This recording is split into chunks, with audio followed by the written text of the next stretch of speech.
Alright, this is What If, issue number 9, and this is the first appearance of the Angels of Aslan. This is what if the Avengers had fought evil during the 1950s. And we have got this great Jack Quimby cover with the Angels of Aslan up front. Although they're not called the Angels of Aslan in this, and it has got none of the backstory with Aslan. That all came in the Jeff Parkman stuff later on. Here they are just a superhero team from the 50s. We have got Friday, who is fan service. We have got Uranus Boy in his original costume. Tryman, who was largely ignored by Jeff Parkman, Bender from Futuramas, and there is the Gorilla Man.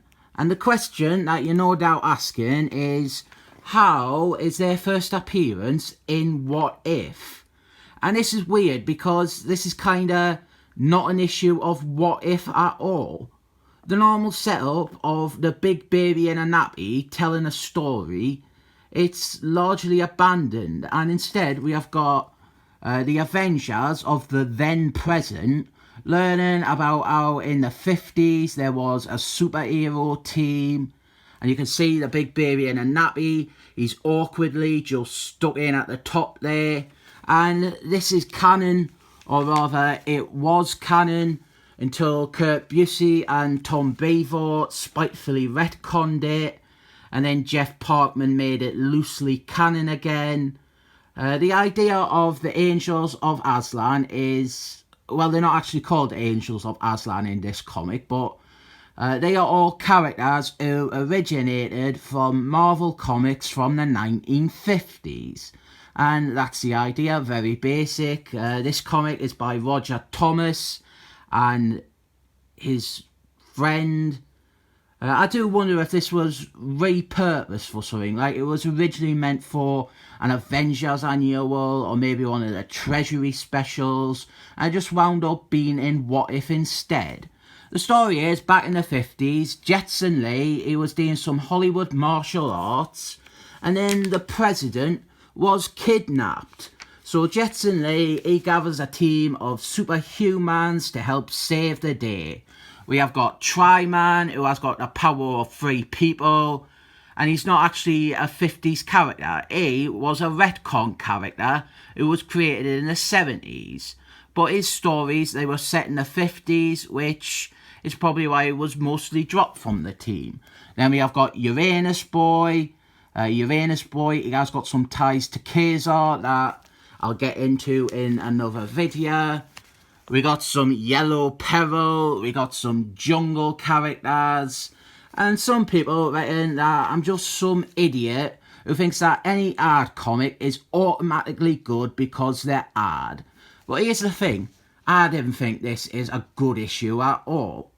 It's got a good central idea and loads of potential, and it's got a great idea at the end, but this is such an underwhelming story.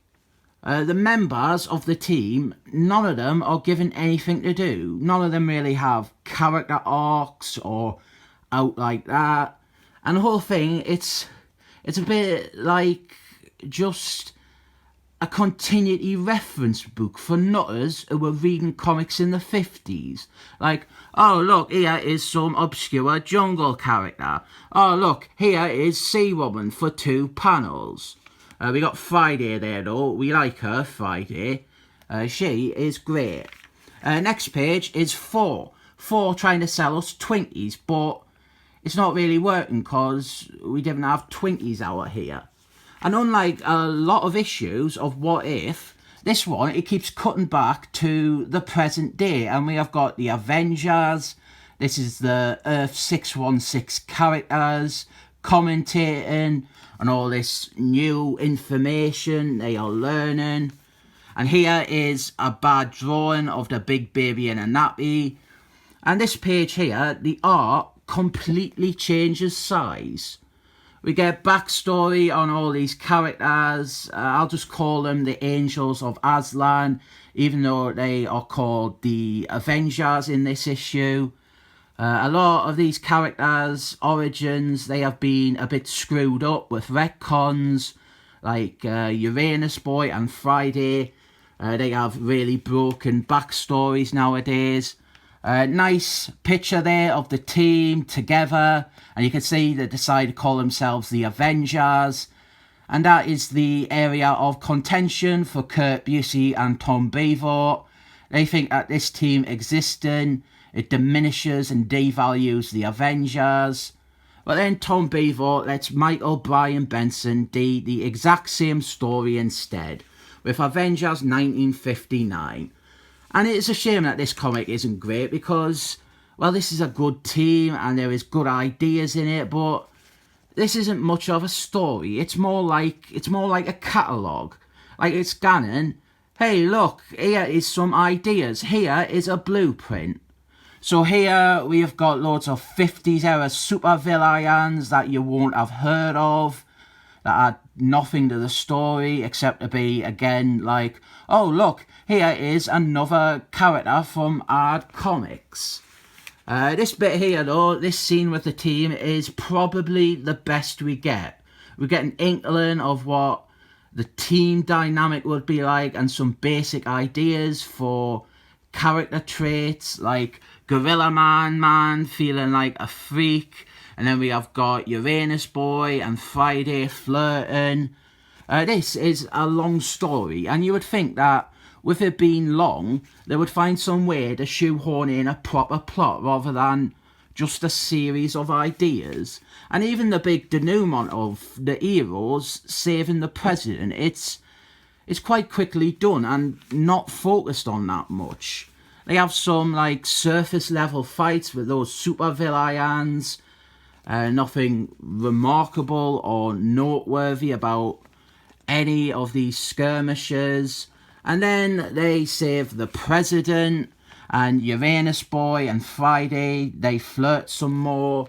And the best idea of the comic is actually shared with DC, with the Justice Society of Superheroes.